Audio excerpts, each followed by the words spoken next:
బేసిక్‌గా యాక్సెప్టెన్స్ మనకి మన బాడీ మీద ఎంత తక్కువ ఉంటదో, జస్ట్ డోంట్ కన్సిడర్ ఆల్ చుట్టుపక్కల కాకుండా యాక్సెప్టెన్స్ తక్కువగా ఉండటం వల్ల ఇదిగో ఇట్లాంటి సోషల్ యాంగ్జైటీ ఇవన్నీ మీరు చెప్పినట్టు చాలా కేసెస్‌లో జెన్యూన్. అందుకే ముదితాలో యూ ట్రీట్ అని. సరే ఇప్పుడు అంటే నేను రెనౌడ్ యాక్ట్రెస్ ఆవిడ ప్లాస్టిక్ సర్జరీ చేయించుకున్నారు అని it's an open secret. And Michael Jackson గారు వారు too many plastic surgeries fail అయ్యాయి అని కూడా అంటారు. సో దీని గురించి if I ask to talk about sir, is it real Michael జాక్సన్కి ఫెయిల్ అయ్యాయి ఆ సర్జరీస్?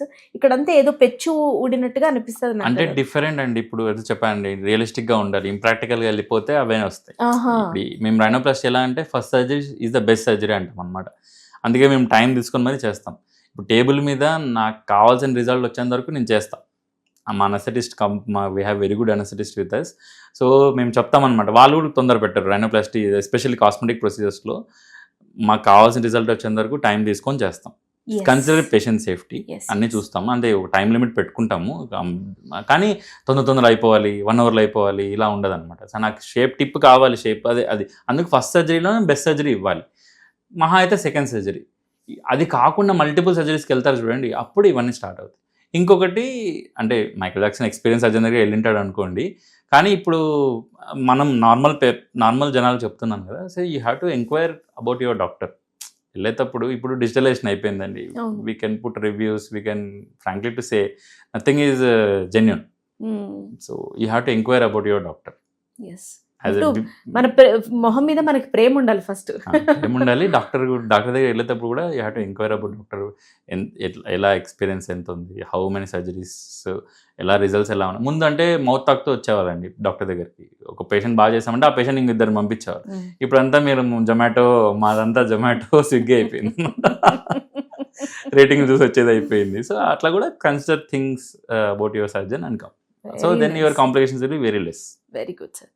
సరే ఈ టోన్డ్ బాడీ కావాలి అంటే, నాకు మజిల్ ఇదిగో ఇంత ఉంది, ఇది వద్దు, నాకు ఇలా సన్న చేతులు, సన్నగా ఇట్లా టోన్ వచ్చి బాడీ కావాలి, అండ్ టోన్డ్ బాడీ కావాలని మామూలుగా ఎంత వస్తుంటారు సార్ జనరల్గా మీ దగ్గర?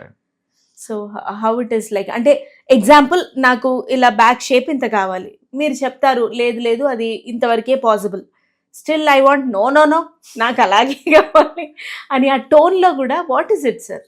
అంటే ఇప్పుడు high definition liposuction, ultra high definition liposuction ఇలా వచ్చేసాయండి.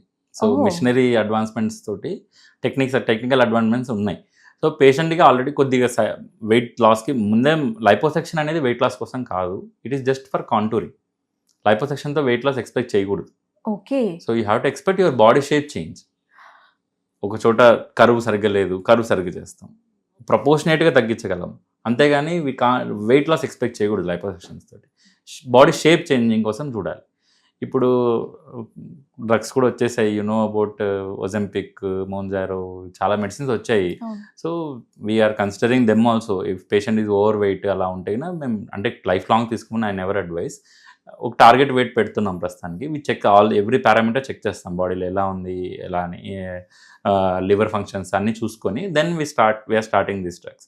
ఒక సర్టెన్ వెయిట్ తగ్గిన తర్వాత వీ ఎంకరేజ్, ఆ వెయిట్ తగ్గేటప్పుడు దే విల్ ఫీల్ అంటే బాడీ యాక్టివ్గా ఉండడం, మూమెంట్ బాగా పెరుగుతుంది. సో అప్పుడు we make them habit of gym, running, diet ఇవన్నీ చేసేస్తాం. సో ఆ సర్టెన్ టార్గెట్ రీచ్ అయినాక విల్ స్టాప్ చేసి we encourage them to maintain. So మీరు నాకు వాట్సాప్ ఓపెన్ చేశారంటే నా పేషెంట్స్ సగం మంది డైట్ పంపిస్తూనే ఉంటారు. ఈరోజు ఇది తిన్నాను, ఈరోజు ఇది మిస్ అయిపోయింది, రేపు మళ్ళీ, అంటే మెంటర్ లాగా అనమాట. We doesn't.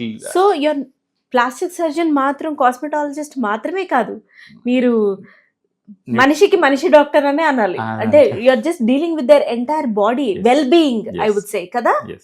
Oh, nice. ఇది సంథింగ్ వెరీ న్యూట్రిషన్. అంటే that's why we have to learn many things. Plastic surgeons ఒక రోజు హ్యాండ్ సర్జరీ చేస్తూ ఉంటాం, ఇంకో రోజు క్యాన్సర్ రికన్స్ట్రక్షన్ చేస్తుంటాం, ఇంకో రోజు కాస్మెటిక్ చేస్తుంటాం. So we continuously upgrade ourselves, we read, we upgrade ourselves, we attend conferences, ఇలా సో అప్గ్రేడ్ చేస్తాం.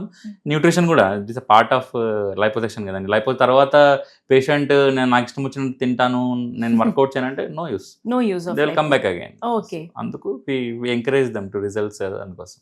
ఓకే. సరే ఈ జనరల్ అనస్థీషియా ఇచ్చినప్పుడు అంటే చాలా చాలా కేర్ఫుల్గా ఉండాలి అని అంటారు కదా, and too many general anaesthesias situations కూడా, అంటే అది ఆపరేషన్స్ అవ్వచ్చు ఏదైనా, అది కూడా ఒక పేషెంట్ వెల్బీయింగ్ని హ్యాంపర్ చేస్తాయి అని అంటారు. What you have to say on this? Hampering ఏమి ఉండదండి. So Okay. జనరల్ అనెస్థీషియా ఇచ్చే ముందు మొత్తం ప్రీ అనెస్థీషియా చెకప్ ఇవన్నీ చేస్తాం. హోల్ బాడీ వర్కప్ చేయిస్తాం.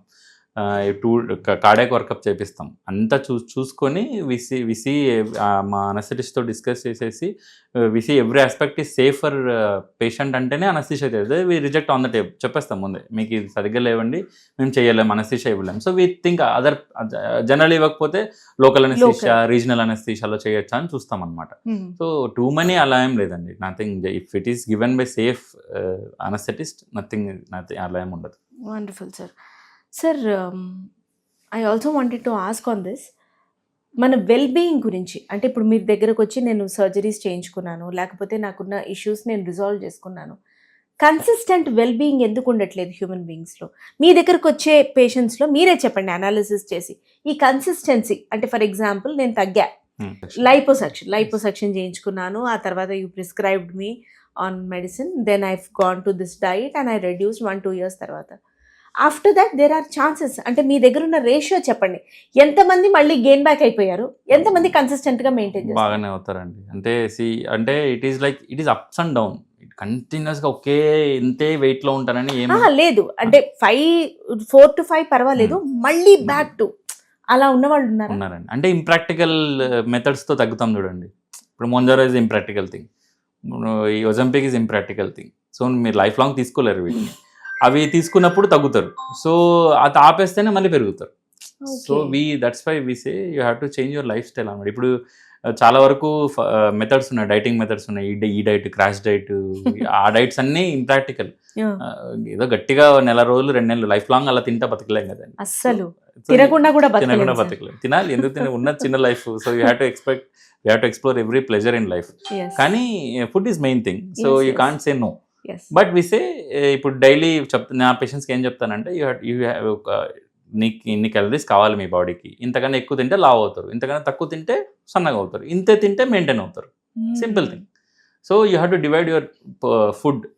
ఇప్పుడు నేను 3 meals తింటాం పర్ డే.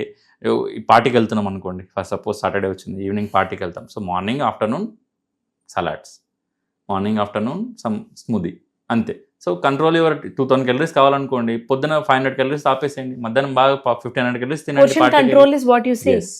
1500 calories తినండి, మీకు ఇష్టం వచ్చింది తినండి. 15 calories దాన్ని తినలేము అంత 1500 calories. So you are maintaining your daily calorie take. So it's like easy way to maintain your diet.